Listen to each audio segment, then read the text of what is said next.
Clean energy simply makes good economic sense. You can make money, you can do good and do well at the same time. Now, significantly, the renewable energy boom isn't limited to industrialized countries, and that's important to note. In fact, emerging economies like China, India, and Brazil invested even more in renewable technologies last year than the developed world. China alone invested more than $100 billion.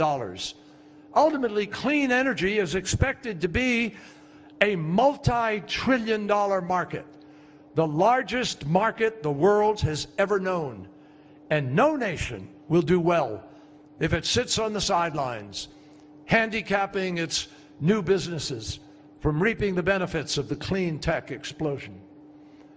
My friends, we are in the midst of a global renewable energy surge. And as a result, in many places, clean energy has already reached cost parity with fossil fuels. Millions around the world are currently employed by the renewable energy industry. And if we make the right choices, millions more people will be put to work. So good things are happening. The energy curve is bending towards sustainability. The market is clearly headed towards clean energy, and that trend will only become more pronounced. Now, for those of us who have been working on this challenge for decades, this really is a turning point. It is a cause for optimism, notwithstanding what you see in different countries with respect to politics and change. In no uncertain terms, the question now is not whether we will transition to energy economy, to a clean energy economy. That we've already begun to do. The question now is whether or not we are going to have the will to get this job done. That's the question now. Whether we will make the transition in time to be able to do what we have to do to prevent catastrophic damage. Ladies and gentlemen, I'm not a Cassandra, you can tell from what I've said, but I'm a realist. Time is not on our side. The world is already changing at an increasingly alarming rate with increasingly alarming consequences. The last time that Morocco hosted the COP was in 2001. And the intervening 15 years have been among the 16 hottest years in recorded history. 2016 is going to be the warmest year of all. Every month so far has broken a record. And this year will contribute its record-breaking heat to the hottest decade in recorded history, which was, by the way, preceded by the second hottest decade, which was preceded by the third hottest decade. At some point, even the strongest skeptic has to acknowledge that something disturbing is happening. We have seen record-breaking droughts everywhere, from India to Brazil to the west coast of the United States. Storms that used to happen once every 500 years are becoming relatively normal. In recent years, an average of 22.5 million people have been displaced by extreme weather events annually. We never saw that in the 20th century. Communities in island states like Fiji have already been forced to take steps to relocate permanently because the places they have called home for generations are now uninhabitable. And there are many, many more who know it's only a matter of time before rising oceans begin to inundate their cities. I know this is a lot for anyone to process. Hard to process. That's why I have found that whenever possible, the best way to try to understand and to see whether people are pushing the envelope of thinking on this or not is to see for oneself what is happening. That's why this summer I went to Greenland to visit the incredible Jakobshavn Glacier. Scientists pointed out to me the lines many meters above the water today that mark the glacier's retreat which it has done more in the past 15 years than it did in the entire previous century. And while I was there, I boarded a Danish naval vessel and I traveled through the ice fjord. I saw the massive ice chunks that had just broken off from the glacier to melt inexorably into the sea. And because they come off Greenland, which is on rock, every bit of that ice contributes to the rise of the ocean. Since the 1990s, the painful pace of that melting has nearly tripled. Every day, 86 million metric tons of ice makes its way down that fjord into the ocean. And the total flow that comes off that glacier in a single year is enough water to meet the needs of New York City for 2 decades. But experts in Greenland and elsewhere have always warned me, and they warned me on this trip this summer. If you really want to understand what's happening and what the threat is, go to Antarctica.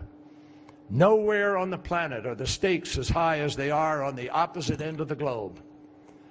For half a century, climate scientists have believed the West Antarctic ice sheet is a sword of Damocles hanging over our entire way of life.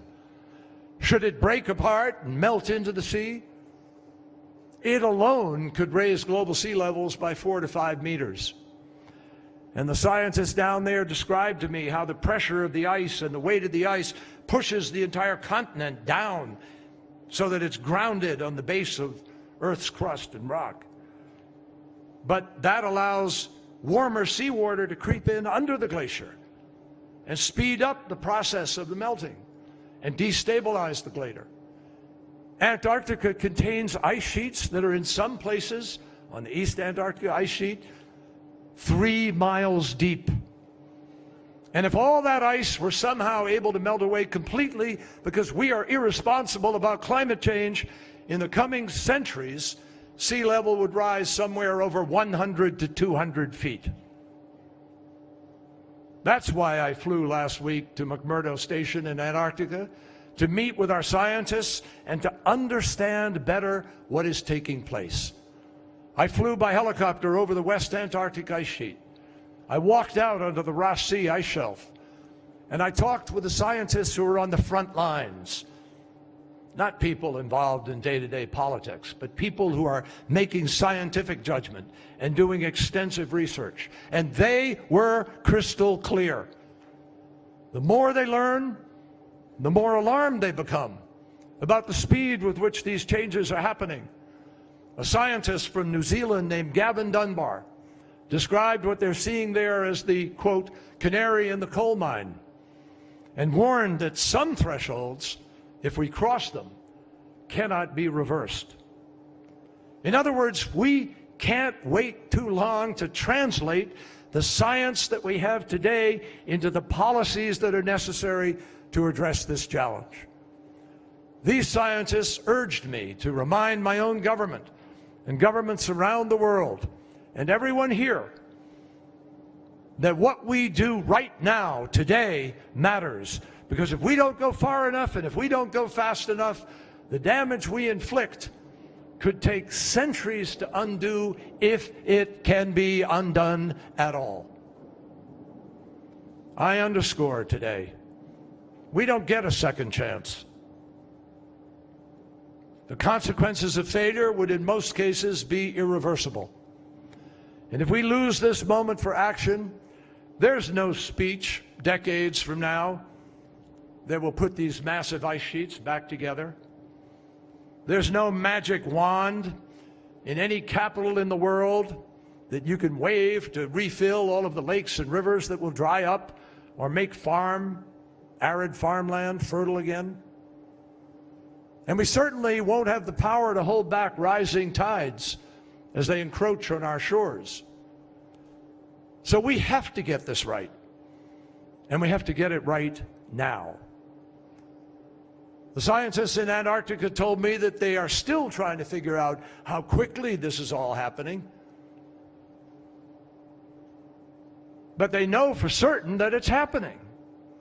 And it's happening faster than we previously thought possible. The alarm bells ought to be going off everywhere.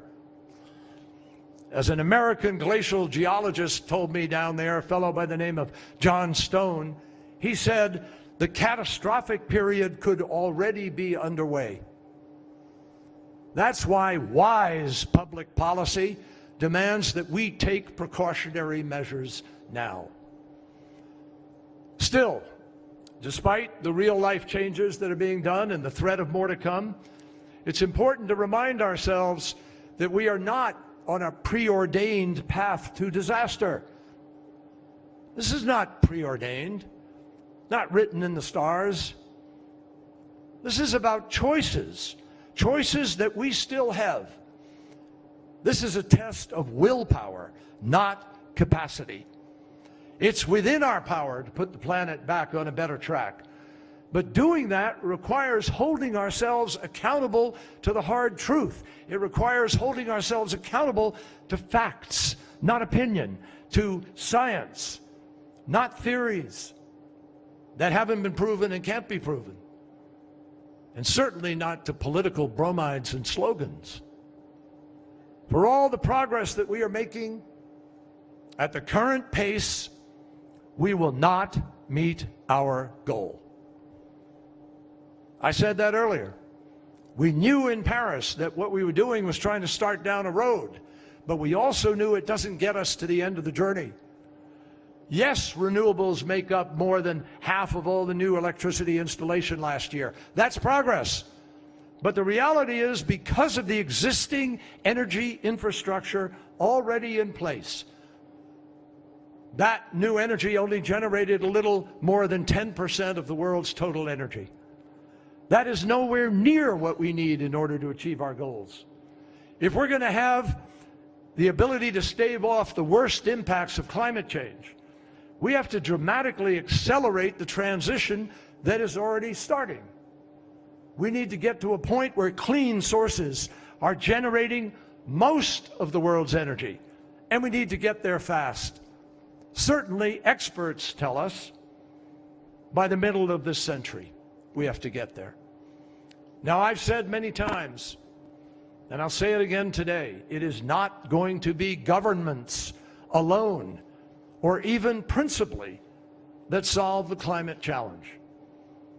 The private sector is the most important player. And already we are seeing real solutions coming from entrepreneurs and academia. It's going to be innovators, workers, and business leaders, many of whom have been hammering away at this challenge for years, who are going to continue to create the technological advances that forever revolutionize the way that we power our world. But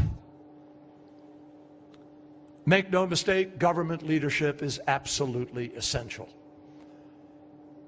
And because today is the last opportunity I will have to address the COP as Secretary of State, I just want to take a moment to underscore the work that government leaders can do and should do, especially the almost 200 nations represented here. Now, we know that we have not come to Marrakesh to bask in the glow of Paris. We've come here to move forward.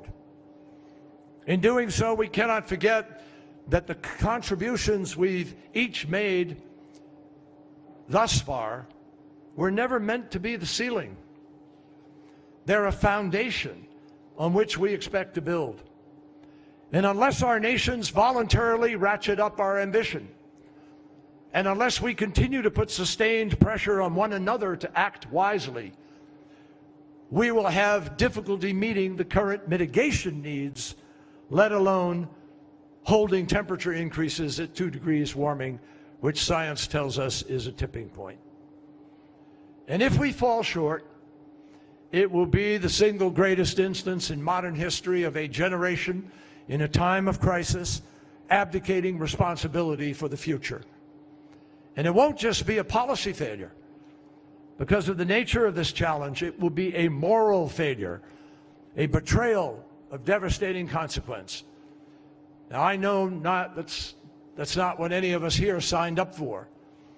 As Pope Francis said, we received this world as an inheritance from past generations, but also as a loan from future generations to whom we will have to return it. Now, I fully recognize the challenges that a number of countries face because they have a big population, they have a growing economy, they have a lot of people in poverty, they're determined to maintain stability and pull those people